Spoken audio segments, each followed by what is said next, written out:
Afternoon, ma'am and everyone. Today our topic will be on Adobe Illustrator and I'm Alvin Jun C. Mahidlawon. Dito na po ako magre-report sa laptop ni Dan, the same for others kasi po baka po mag-echo pag nag-join pa kami sa meeting. So, the content of our Adobe Illustrator is Introduction to AI or Adobe Illustrator, History of AI, Key Aspects of AI, Illustrator Interface, Types of Tools Illustrator. So, introduction to Adobe Illustrator. Adobe Illustrator is a powerful vector graphics software developed by Adobe Inc. It is widely used by designers, artists, and illustrators to create an editable, scalable vector graphics, making it ideal for creating logos, icons, illustrations, images, and others. So, yung Adobe Illustrator was developed by Adobe Incorporation. Designer, illustrator, graphics artist, and others ay gumagamit ng Adobe Illustrator to create ng mga logos. Illustration, images in an SVG format. Like sa mga designer, if need mo gumawa ng logo para sa isang, for example, website, mas maganda na ang gamitin mo is SVG or Scalable Vector Graphics kasi di ba yung mga website responsive on different viewport or devices. So kung gagamit ka ng for example, JPEG, PNG, or bitmap as an image format, malamat sa malamang yung logo sa mobile pagdating sa desktop, mag-change din yung size ng logo mo. So, maglulus ng quality like parang tong logo ng Twitter. Nung lumaki na yung size, mas nag-blurred yung bitmap na format compare mo sa vector. So, yung pag-create ng SVG is magagawa using Adobe Illustrator. History of Adobe Illustrator. 1987. Birth of Adobe Illustrator. Illustrator was first developed by Adobe System and the same year din siya na-release publicly. Dinevelop siya initially to be used by Mac OS user and ito rin ang kauna-unahang vector graphics editor for personal computer. 1988 or Illustrator 88. First major version and was released in 1988. Mga release features niya is yung layers concept. So yung layers concept, inaalaw niya ang mga users to organize and manage yung artwork nila by separating different elements into individual layers. Another features is yung mga new shape tool. So, pabalik pa. So, yung new shape tools is, so aside sa mga existing shape na meron na sa Adobe Illustrator nung first release, nagdagdag pa sila ng mga new shape like yung ellipsis or yung oblong or new polygon. Expanded file formats naman, mas lumawak yung support ni Adobe Illustrator sa pag-import and export ng different file formats, which improve the compatibility nito with other software applications. Yung Bizarre Curves is Adobe Illustrator allows user to use Bizarre Curves. So instead na nagdo-drawing sila ng mga logo gamit yung mga normal or conventional lines, gamit yung Bizarre Curves, mas nakakapag-illustrate sila ng mga unique na products nila like mga unique na and creative logos. So, 1991 or Illustrator 3.0. Illustrator 3.0 brought a significant improvement including of gradient fills, transparency features, and expanded colors. So, gradient fills, yun yung pag-transition ng one color to another. Like yung dyan sa, yung image ng apple, from top right red, naging, sa top bottom, naging green na siya. So, yung transparency naman is yung opacity or visibility ng color. Then, mas lumawak pa yung color options nila. 1996, so nagkaroon ng sa 1996 or Adobe Illustrator 7.0, the Illustrator version underwent major overhaul featuring a more modern user interface and enhanced creative tools. This version also became available on both Mac and Windows OS. So sa 1996 nagkaroon ng major update si Illustrator 7.0. Isa sa mga major update niya is yung pagiging cross-platform nito. So initially sa Mac OS lang siya available in 1996. Pwede na rin siya sa Windows. 2003, Illustrator CS or Creative Suite. In 2003, Adobe transitioned to a new naming convention with Creative Suite or CS. Illustrator became part of Adobe Creative Suite software package.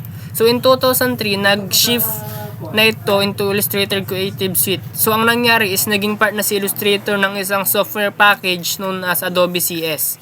Means is want mo ng Adobe Illustrator, need mong bilhin si Adobe CS package, which is aside kay Illustrator, may kasama na rin itong other Adobe products like Photoshop, InDesign, Acrobat, and others. In 2012 or Illustrator CS6 version brought further enhancement to performance interface and several new features like image trace. So yung image trace is a feature in Adobe Illustrator that allows you to automatically ma-convert yung mga raster images like PNG, SVGs, or mga scanned artwork into a vector graphics or SVG format. Image trace can be a powerful tool for turning complex images into editable and scalable vector graphics. 2013, the shift to Creative Cloud.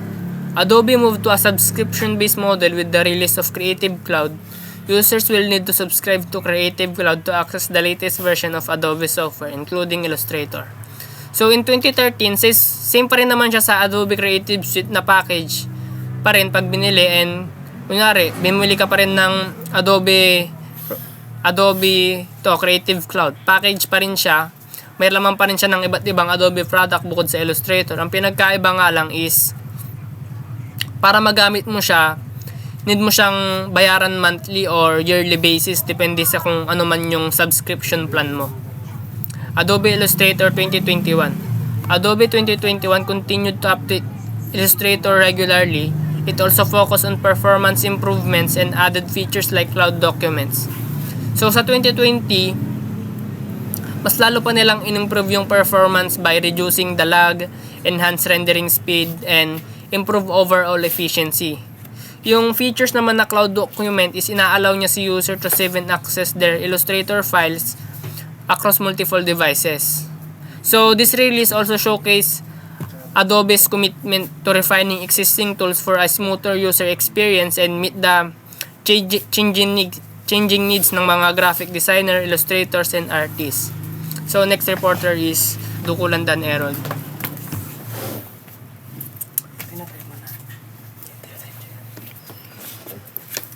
Key aspects of Adobe Illustrator. So we have 9 key aspects of Adobe Illustrator, and first is vector graphics. Illustrator excels in creating scalable designs using vector graphics, ideal for logos and illustrations. So si Adobe Illustrator ay gumagamit ng vector graphics na pinagkaiba sa ibang mga software ay nakabase ito sa mathematical equation. So kahit kahit palakihin mo yung yung mga ginagawa mong project, hindi maapektuhan yung quality. And number 2, user-friendly interface. The software offers a user-friendly interface with customizable tools like pen tools, shape tools, and text tools, enhancing efficiency. Si Adobe Illustrator ay user-friendly dahil marami siyang tools na ino-offer para mas mapadali yung pagtrabaho natin bilang designer na madidiscuss pa natin mamaya. And artboards. Artboards enable the creation of different design variation within a single document, facilitating multiple page projects. So sa Adobe Illustrator, pwede kang sa isang document mo, pwede ka pang mag-create ng mga ng artboards or parang canvases, depende sa paggagawan mo, na pwede mong pag-drawingan o paggawan ng mga design na gusto mo. And number 4, typography. Robust typography tools allow users to experiment with fonts, style, and effect, offering flexibility in creating varied typographic looks. So, dito sa Adobe Illustrator, madali ka lang makakagawa ng mga design mo about sa mga letters dahil marami siyang mga effect na ino-offer, animation, madali mong ma-manipulate yung mga text, depende sa gusto mong gawin.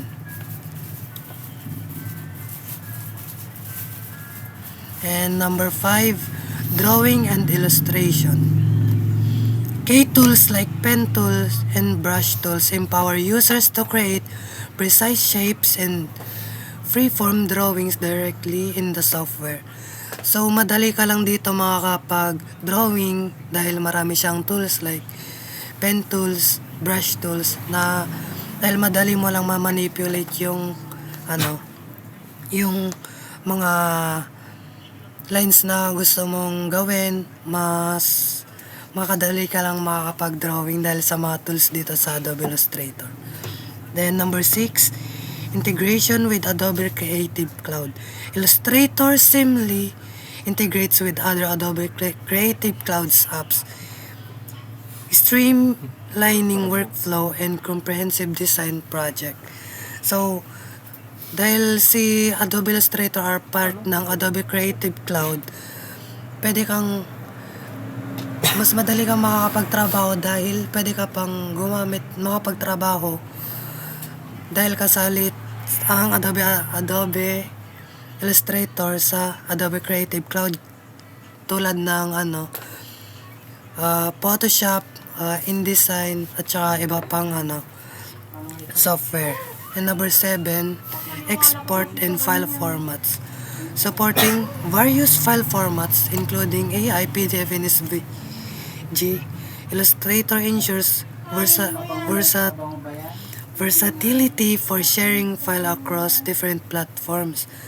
So, pwede ka dito mag-export ng depende sa file format mo. Pwede mo siyang export ng PDF, SVG, JPEG, para depende sa paggagamitan mo na o kaya depende kung anong format yung gusto mong gawin. Then lastly, number 8 pala, learning resources and community. Adobe provides extensive tutorials and documentation, and the software has thriving user community for support and collaboration. So, nagbibigay si Adobe Illustrator ng mga tips and tricks para mas madali tayo makapagtrabaho and mag-design. And sinusupport, marami siyang mga community and collaboration na mga tutorials about dito sa software na to. And lastly, continuous updates. Regular updates introduce new feature, improvements, and bug fixes, keeping Illustrator relevant in the evolving design landscape. So, continuous nag-update si Adobe Illustrator para mas mapaganda at tsaka makapag-provide sila ng new features and ma-improve pa yung application yung software na to at mas mapadali yung pag-design natin.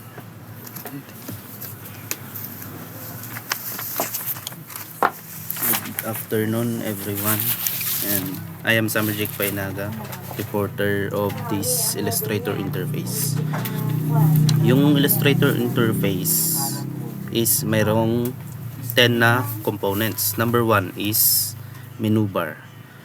Menu bar houses menus like file, edit, and view. So dito, ito yung isa sa pinaka-important na part ng Illustrator kasi it is useful command na pwede natin gamitin para sa ating gagawing project.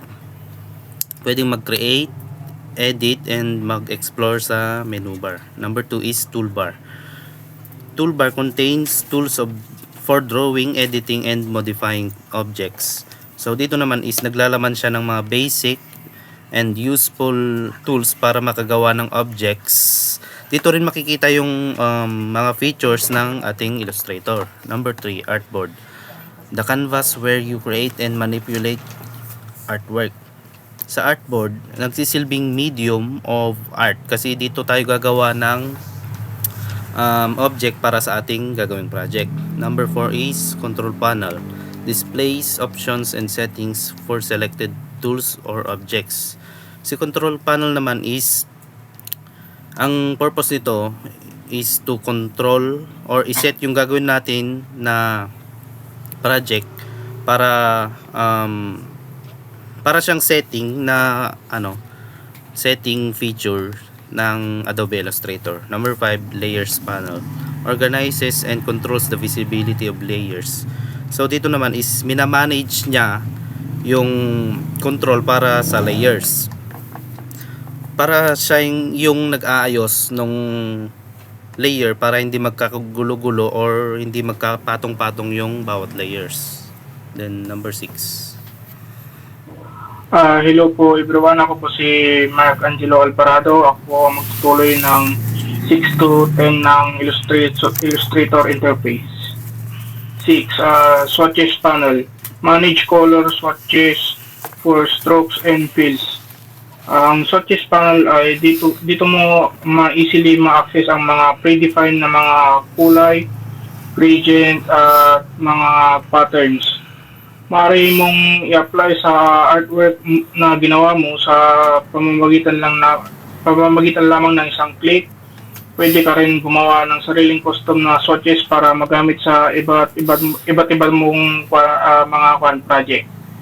Number 7. Properties panel. Adjust properties of selected objects.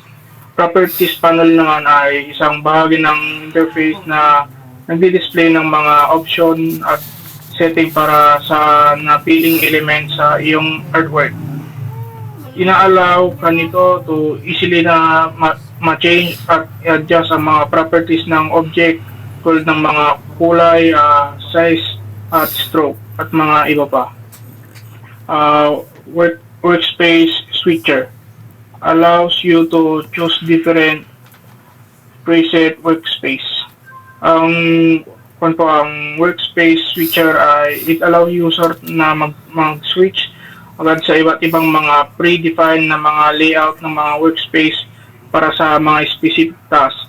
Ang workspace ito ay naka-design upang i-optimize na naka-arrange na mga panel, tools at menu para sa mga different purposes tulad ng pag-drawing, typography at pagdidesign ng web. Ito rin ay nagbibigay ng madaling access sa mga tools at setting na mga kailangan mo. Tool panel offers additional tools for specific for tasks like selecting, painting, and typing. Ang tool panel naman po ay dito mo makita ang lahat ng mga primary tools na pwede mong gamitin sa iyong artwork. Naka-include dito po ang mga tools tulad ng mga selection tool, pen tool at rectangle tool para makadraw ka ng mga different types of line and shapes. Document tabs for open documents facilitating multi-document work. Ang document tab po ay dito po kung saan maaari kang maka-access ng mga user ang complete documentation na nakalagay sa mga application. Ito po ay nagpro-provide ng mga quick access sa tutorials at user guide para ma-assist ka kung paano manavigate ang mga features at functionalities ng Illustrator.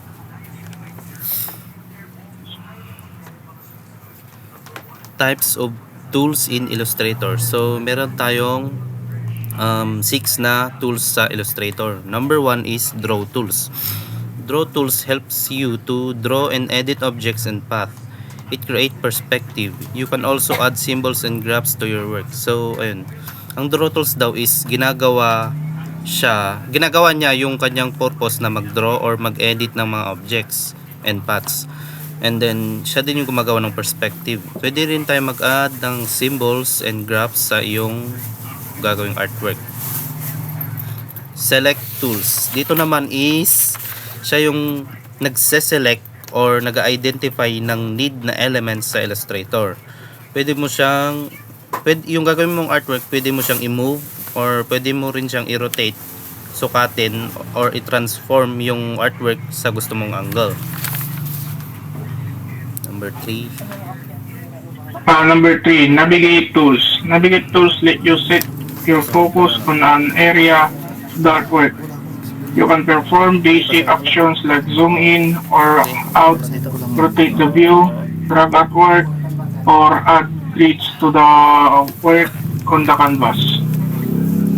Navigate tool dito, isa po itong virtual na kamay. Ang Navigate tool po, pwede mo pong ma-explore ang iba't ibang parts ng iyong design na hindi mo po kailangan magpalit ng mga tools. Importante po ito kasi pinapayagan ka nitong madaling mag-navigate at mag-edit ng iyong ginagawa. Number 4. Paint tools. Illustrator offers a fine collection of vector brushes with which you can apply fills and stroke to elements in your artwork. You can also add blends and build complex shape to get the desired visual effects. Paint tool po, dito po tumutukoy sa iba't ibang tools na at features na ginagamit po pang mag-apply ng kulay. Kasama dito po ang mga brush tool, pencil tool, at dito din sa paint tool pwede mo gamitan ng iba't ibang kulay, opacity, at brush style upang mag-drawing at mag-paint ng mga shape, lines, at stroke. Mahalaga po ang paint tool para magdagdagan ng depth, texture, at visual interest sa mga illustration at design.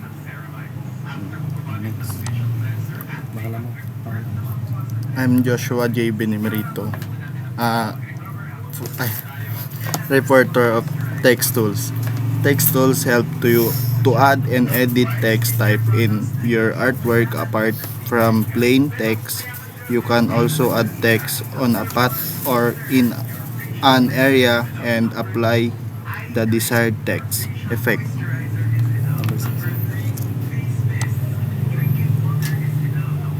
Number 6. Si ano ito? Tsaka din. Number 6. Modify tools. Modify tools in Illustrator to manipulate objects and paths.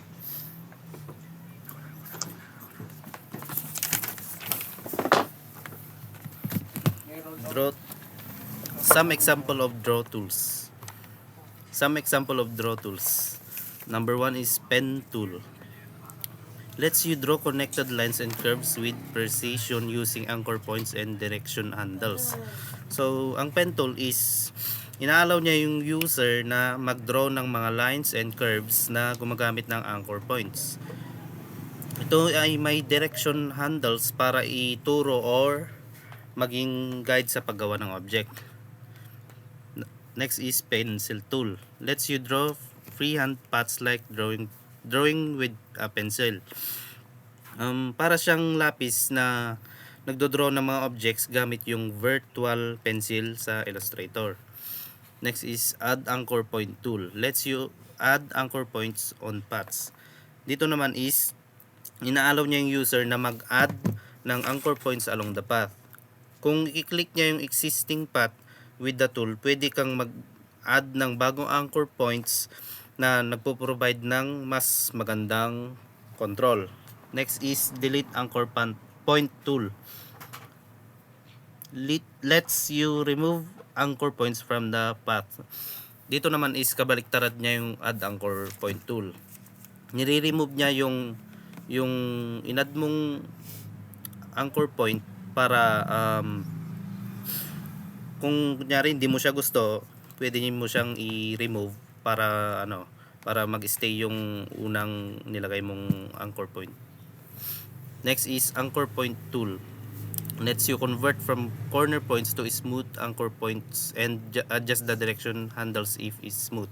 Dito naman is para niyang kino-convert yung corner to smooth anchor points. Pero ginagawa mo siya manually, parang ikaw mismo yung magko-convert nito.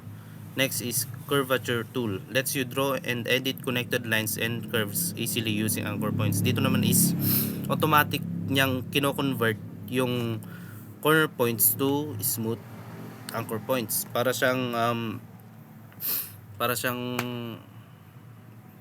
automatic na nagko-control doon sa gagawin mong corner. Next slide. Some example of select tools. Number 1 is selection tool. Let you select an object or a group object to move and resize. Dito naman is magse-select siya ng group of object para i-remove para i-move or pwede ring i-resize yung gagawin mong object. Number 2 is direct selection tool. Lets you select anchor points and path segments to reshape objects. Dito is sineselect niyo yung anchor points at path segments para i-reshape, or kung hindi mo trip yung shape na pwede mo siyang i-customize, ganon. Number 3 is group selection tool. Lets you select an object within a group or a group of object within a parent group. Dito naman is sineselect niyo yung object para pagsamahin to be as a parent group. Parang pinag-isa niya para hindi na magkaiwa-hiwalay, ganon. Next is magic wand tool. Lets you select object that share an attribute like color or opacity. Dito naman is nagsishare siya ng attribute like color para mapili mo yung gusto mong combination ng or timpla na babagay dun sa gagawin mong object. Next is lasso tool. Lets you drag to draw a shape and around the elements that you want to select. Dito naman is dinadrag niya yung elements na gusto mong i-select na ginagawang handy tool para sa pag-edit ng illustration. And last is artboard tool. Lets you select, create, and adjust artboards on the canvas. Dito naman is ginagamit ito sa artboard ng Illustrator. Ang gamit naman nito is inaalaw niya yung user na mag-reposition, mag-add ng artboards, and mag-organize ng Illustrator sa canvas sa iisang documents. Next slide. Navigate tools. Some example of navigate tools. Hand tool. Let you move the canvas around to view parts of your artwork. Ang hand tool po ay isang virtual na hand na ginagamit para po mag-navigate at mag-move around sa iyong artwork. Maaaring po i-click at i-drag sa canvas ang iyong artwork. Gamit po ang hand tool, pwede mo pong i-view ang different areas ng iyong artwork. Print filling tool. Let you adjust the printable area of artboards. Print filling tool po ay isang feature na nag-aalaw sa user na ma-divide ang large artworks sa mga smaller section or tiles. Ito po especially useful kapag ikaw po ay gumagawa ng mga large format projects na nag-exceed ng standard size paper po. Rotate view tool. Let you change the canvas orientation to a specific angle. Rotate view tool po ay isang tool na naalaw ang user na i-rotate ang view ng kanilang canvas na hindi mababago ang actual na position ng mga object sa kanilang artwork. Ginagamit po ang rotate view tool upang mas madaling i-view at i-edit ang mga parts ng artworks sa iba't iba pong mga angle. Zoom tool. Let you zoom in and zoom out of the canvas. Kaya po nang binasa ko, zoom in at zoom out lang po itong zoom tool. Next. Some example of paint tools. Gradient tool. Let you create gradual blend between colors. Ito po ay ginagamit upang madagdagan ang mga gradient sa mga objects or elements sa iyong artwork po. Naalaw ka nito na mag-create ng smooth transition mula sa one color to another. Mesh tool. Let you blend colors and create contours on the surface of the object. Ito po ay isang feature na ginagamit upang mag-create ng mga realistic shading at color effect sa mga vector object. Karaniwan po ito ginagamit ang mesh tool o kapag gumagawa ka ng mga realistic na illustration tulad ng mga portrait, landscape, at mga detailed objects po. Shape Builder tool. Let you create complex shape by merging and erasing simpler object. Shape Builder tool po ay versatile po na tool para makakreate po ng mga custom na logos, icons, at complex illustration by combining and modifying basic shape. Live Paint Bucket tool. Let you create a live paint group and apply color patterns or gradients to different elements. Ang live paint bucket tool po ay useful para sa mabilis at madaling paglalagay ng mga kulay sa mga shape or parts ng iyong artwork kahit hindi na po i-trace ang mga outline ng element. Live paint selection tool. Let you select element of the live paint group. Ang live paint selection tool po ay isang tool na ginagamit upang pumili ng at baguhin ang mga bahagi ng iyong artwork na may kulay gamit ang live paint selection tool. Inaalaw po na easily na ma-select at i-edit ang mga individual na shape o segment na ginawa gamit ang live paint. Next.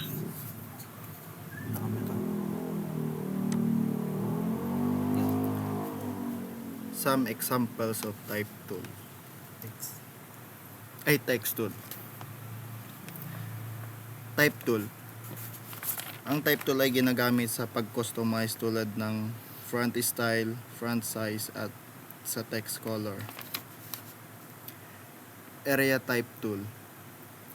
Ang area type tool naman po ay ginagamit sa pag-customize ng columns, height, offset, and rows.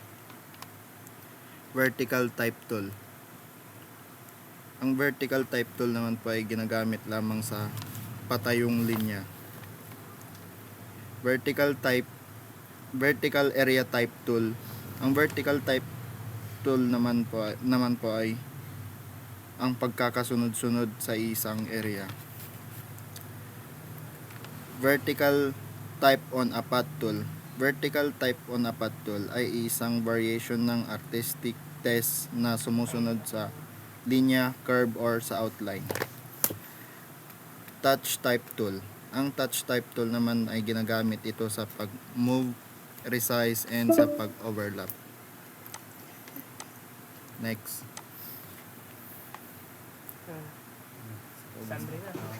Some example of modify tools. So we have rotate tool, reflect tool, scale tool, shear tool, reshape, and width. Rotate tool lets you rotate an object around a reference point. Bale, ang ibig sabihin nito ay ito ay nakakatulong na maayos o may-adjust at ang pag-rotate ng mga bagay sa iyong artwork or mga elements. Next, reflect tool. Lets you flip an object over a reference point. Ang reflect tool ay kapaki-pakinabang para sa paggawa ng mga symmetrical at balancing design. Ginagamit ito para sa mga kaso kung nais mong magkaroon ng symmetrical na aspeto sa iyong artwork. Next, scale tool. Lets you resize an object relative to a reference point. Ang scale tool ay isang magandang tool para sa mabilisang pagsasagawa ng pagbabago sa sukat ng mga elements sa iyong design sa AI, sa Adobe Illustrator. Next is shear tool. Lets you slant or skew an object relative to a reference point. Ang shear tool ay ginagamit para sa pagbibigay ng dynamism sa iyong design sa pamamagitan ng pagbibigay ng pahalang na paglipat. Ito ay isang magandang tool para sa pagpapasadya na ang anggulo o forma ng mga elements sa iyong artwork. Reshape tool. Reshape tool lets you reshape a path relative to an anchor point on the path. Maaari mong kontrolin ang bawat bahagi ng isang object at maayos na i-adjust ang form na ito. Ito ay isang tool para sa detalyadong pag-edit ng mga iyong artworks. Width tool. lets you change the thickness of strokes.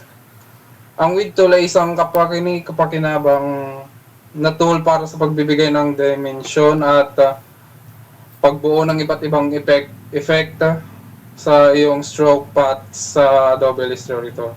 Ginagamit ito para sa detalyadong pag-aayos ng personalize ng iyong mga linya.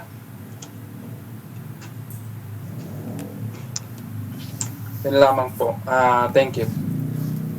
That's all for our presentation today, ma'am. Thank you.